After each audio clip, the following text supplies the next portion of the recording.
તો મિત્રો આપ સૌનું સ્વાગત છે મારા નવા બ્લોગમાં. અત્યારે સવારના વાગી ગયા છે 5:30 અને હું અને મારા બે ભાઈબંધ જાવી છે હાલીને ગલુડી.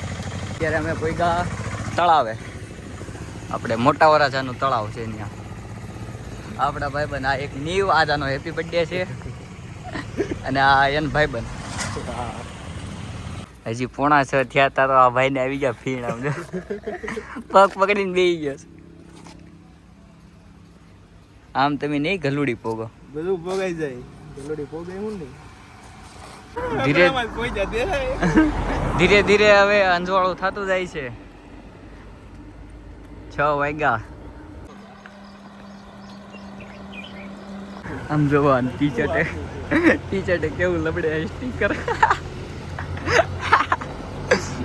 હવે હરકું કરે છે, વળવેકથી બોલે તે સાંભળી ગયો કે અમે અત્યારે પહોંચ્યા જઈએ 6:30 થયા છે ને કઠોર ગામે.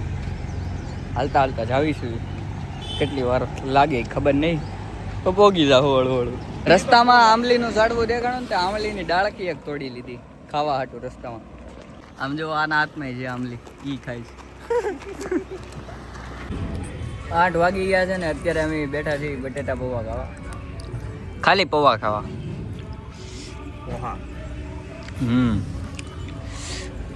હવે અમે ક્યારે ગલુડી પોગવી ખબર નહીં. ખાઈને પછી હોવાનો વિચાર છે, 1-1.5 કલાક એવો આ કહેતો હતો બર્થડે બોય. ફાઇનલી 3.5 કલાકે અમે ગલુડીવાળા રોડે પોગી ગયા છે. અમારે હજી 1.5 કિલોમીટર કાપવાનું છે. જુઓ આ બાજુ કેનાલ છે અને બીજી બાજુ રોડ છે કાચો પાકો. ફાઇનલી અત્યારે ગલુડી મંદિરે પહોંચી ગયા છે. જો ગલુડી ધામ હનુમાનજી મંદિર. હવે અહીંયા પ્રસાદીને એવું લે છે, શ્રીફળ ને એવું.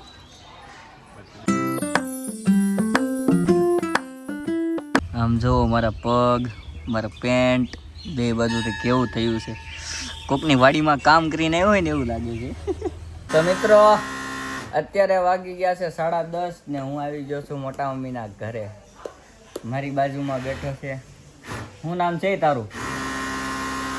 હે અવિરત. પપ્પાનું નામ? પિન્ટુભાઈ. આ વાળ હરખા કે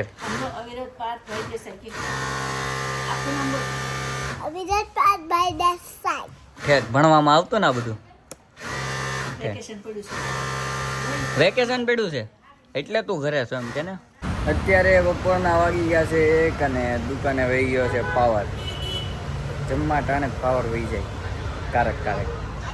આ ભાઈ જો ફોનમાં જોવે છે અને મારો વિચાર એવો છે કે દાળ ભાત ખાવાનો. તો હું હમણાં દાળ ભાત લેવા જાય.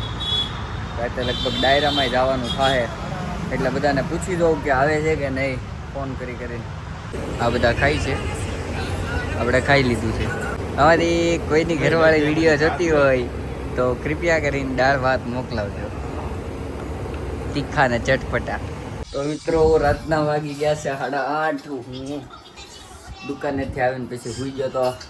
ગલુડી હાલીને પગ બહુ દુખતા હતા એટલે અત્યારે જમવા બેઠો છું. દૂધીનું શાક ને ભાખરી, ભરેલા ગુંદા, કેરી, બીજું શું છે, રાયતા છે, ગોળ છે. બસ એટલું ખાઈને આપણે પાછા જઈએ છીએ. હુવા નથી જતા એ ભાઈ, હુવા નહીં. હું જાઉં છું મોટા વરાછા. અત્યારે વાગી ગયા છે કંઈક તો 8:45 અને સંકેત, અર્પિત અને જેડી 3 જણા મારી વાટે છે મોટા વરાછા. ક્યાં અડધી કલાક. હવે હું ખાઈને જાઉં છું. તો મિત્રો અત્યારે ફાઇનલી આપણને મળી ગયા છે બધાય. હા લાલો, સચિન, અર્પિત અને આ ભાઈ ભાણો.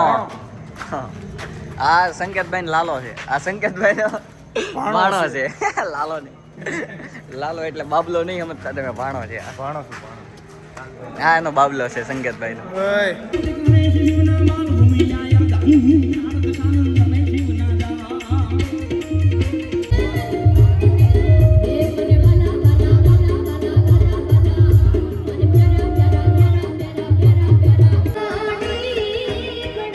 મિત્રો રાતના વાગી ગયા છે 12:30. અમે આવી ગયા છે લાલાની દુકાને. એને કંઈક વિડીયો અપલોડ કરવો હતો એટલે વાઈફાઈની જરૂર હતી. તે અમે મોટાવાળા સાથે ક્યાંક આવ્યા લાને દુકાને વ્રતચો અપલોડ કરવા હતું. એની સંભાળ લેવા ભૂગી ગયું છે અમારે યોગાના ગુરુ. તો એમાં એવું છે કે એ ભાઈનો વિચાર છે અહીંયા અપલોડ કરીને દુનિયા ફરવાનો. ફાઇનલી અત્યારે 1 વાગી ગયા છે ને અમે આવી ગયા છીએ રિંગ રોડે જમવા. ભાઈ કહે છે લગભગ તો બંધ થઈ ગયું હોય એવું. નહીં ખુલ્લું છે, અંદર બોલાવી લીધા બેહવા. હું કે જતીને હું ખાવું છે તારે? મારે તો ખાવાનું તો જાજુ છે, ભૂખ બહુ લાગી પછી જોઈએ હું ડિસાઈડ થાય. મને પૂછે તને? મને હા બહુ રહી ગયું. તને લાગી છે? આટલી બધી આ કોઈ પ્રમોશન નથી, આ તો રાતે ભૂખ લાગી ને એટલે ખાવા આવ્યા. હો ભાઈ પ્રમોશન નહીં, ભાજી ખાવાનું રીલ આવે પછી બહાર ગયા. ખૂટિયા જેવો એકલો પાઉંભાજી ખાઈ છે. ભૂલમાં પૂછ્યું નથી, સલાડ લાંબુ કરે સામું. ભાજી એક પ્લેટ બાકી નહીં, 3 કીધી. એ વસ્તુ ભૂલતો ને હું ભૂખ્યો તારા પ્રેમનું પાવભાજીનો મેં. તો મિત્રો ખાઈ પીને આવી ગયા છીએ ગાડી લેવા ને હવે આજનો બ્લોગ આપણે અહીંયા સુધી જ રાખીએ. બધાને છૂટા કરીએ છીએ હળવું. આ ભાઈ જે ટિફિન લઈને રખડે છે. જવાબદારી ગાઈસ, જવાબદારી. આ ભાણો એનો ઈ ઘરે જાહે હવે. હાલે છટકાવો. સારું હાલ અર્પિત. હા ભાઈ હા મેળા પછી મળશું આપણે નવા બ્લોગમાં. ત્યાં સુધી બધાને જય માતાજી, જય શ્રી કૃષ્ણ, જય દ્વારકાધીશ.